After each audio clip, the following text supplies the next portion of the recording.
এদিকে টানা বৃষ্টিতে উত্তরবঙ্গে নদীগুলিতে এখন জলস্তর বৃদ্ধি পাচ্ছে ক্রমশ। নতুন করে নদী ভাঙন দেখা দিয়েছে তুফানগঞ্জে। দীর্ঘ আন্দোলন ও স্থায়ী বাঁধ নির্মাণ হয়নি এলাকায়। পাহাড়ি নদী সংকোষে প্রায় 1.5 কিলোমিটার ভাঙনের কবলে চলে গিয়েছে। সংকোষ নদীর ভাঙনে আতঙ্কিত গ্রামের বাসিন্দারা। সেটাই আমরা প্রতিবেদনও দেখালাম যে কি অবস্থা এই মুহূর্তে। বর্তমানে সংকোষ নদী ক্রমশ বাঁধগুলো ভাঙছে, স্থায়ী বাঁধ নেই। রীতিমতো এখন আতঙ্কের মধ্যে রয়েছেন এলাকার মানুষ।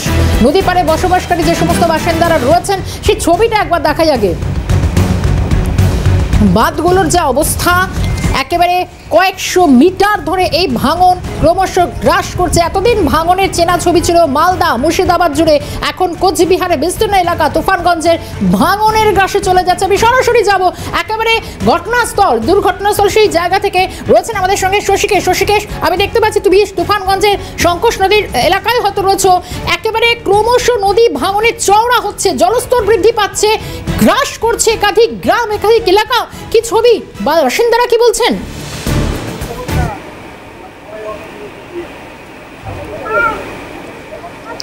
একেবারে সমৃষ্ঠা, আমি বাসিন্দাদের কাছে যাব, তবে তোমাকে প্রথমে এই যে সংকোষ নদীর ভাঙন পূর্ব ফলিমারি এলাকা, তার একটু ভৌগোলিক স্থানটা আমি তোমাকে জানিয়ে রাখবো যে তুফানগঞ্জ মহকুমার মধ্যে এই পূর্ব ফলিমারি এলাকা পড়লেও ফলিমারি গ্রাম পঞ্চায়েতের অন্তর্গত, তবে এটা একটা দ্বীপের মতো জায়গা।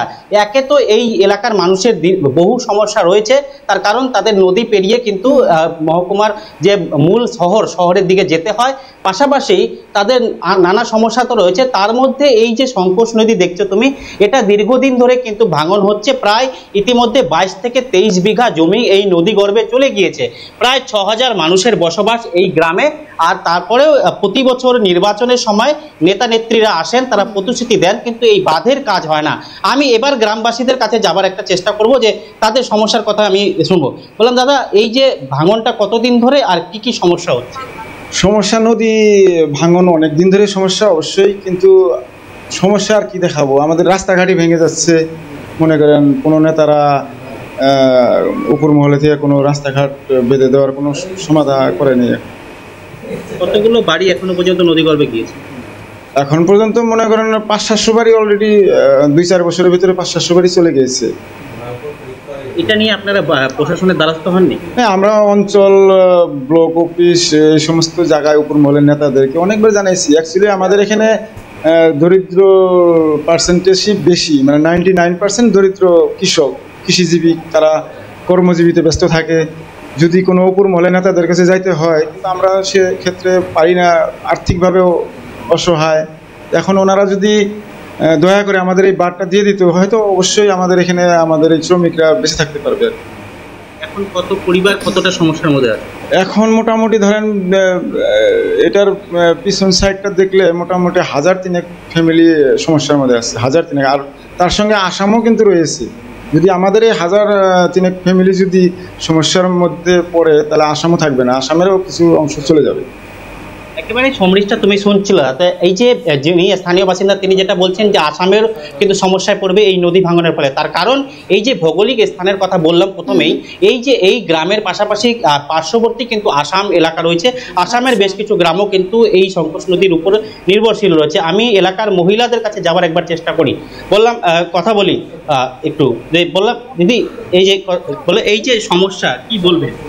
সমস্যা আমাদের এই বর্ষার মধ্যেই এই নদী বাঁধ আমরা চাই, হচ্ছে বললে আমরা এবার মানব না, কিছুতেই আমরা ছাড়বো না। এই বাঁধ যে কোনো প্রকারে আমরা আদায় করে নেব। হচ্ছে তো এটা অনেক দিন থেকে শুনতেছি, কিন্তু সমস্যার তো কোনো সমাধান হচ্ছে না। আমাদের এমনিতেই অসুবিধা, আমাদের বাড়ির ছেলে মেয়েরা সকালবেলায় টিউশনি স্কুল যায় এই নদী পার হয়ে। তার মধ্যে যদি আমাদের বাড়িও না থাকে, আমাদের বাচ্চা কাচ্চা নিয়ে আমরা কিভাবে বেঁচে থাকবো? আপনারাই একটু। রাস্তাঘাট ভেঙে যাচ্ছে, এমনিতেই তো বর্ষায় আমাদের অসুবিধা, ভরা নদী, ছোট বাচ্চা, প্রাইমারি স্কুলেও পার, হাই স্কুলেও এপার কোনো স্কুলই নাই। তার মধ্যেও এত সমস্যার মধ্যে আমরা বসবাস করছি, তার মধ্যেও আমাদের নদী যদি বাড়ি না থাকে, নদী ভেঙে দেয়, তাহলে আমাদের কি সমস্যা হতে পারে আপনারাই বুঝেন। এরকম সমস্যার মধ্যে আমরা একটু আমি জানার চেষ্টা করি এবং এই মুহূর্তে দাঁড়িয়ে শশীকেশ, কারণ এখনো কয়েকটা মাস সময় আছে, দুয়ারে 26, সেখান থেকে দাঁড়িয়ে অন্তত তারা কি বলছেন? কারণ জনপ্রতিনিধিরা আসবেন ভোট চাইতে, তারা জনপ্রতিনিধিদের কাছে কি চাইবেন? ঘরও থাকবে না। তাহলে বাড়িঘর যদি না থাকে আমরা কোথায় থাকবো?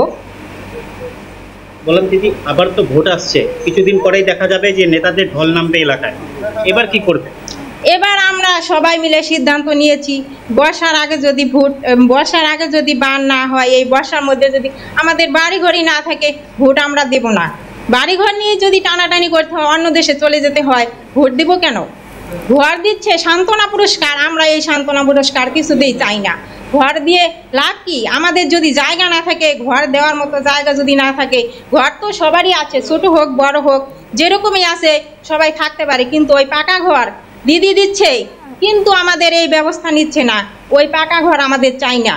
ঘর দিয়ে লাভ নেই তো, এই ঘর যদি না হয়, ঠিক না হইতে, ঘরে না যেতেই যদি আবার ঘর ভাঙতে হয়, তাহলে কিভাবে আমরা ওই ঘর নিয়ে সুখে থাকবো? এইরকম সুখ আমরা চাই না, ঘর আমরা চাই না, আমরা নদীর বাঁধ চাই।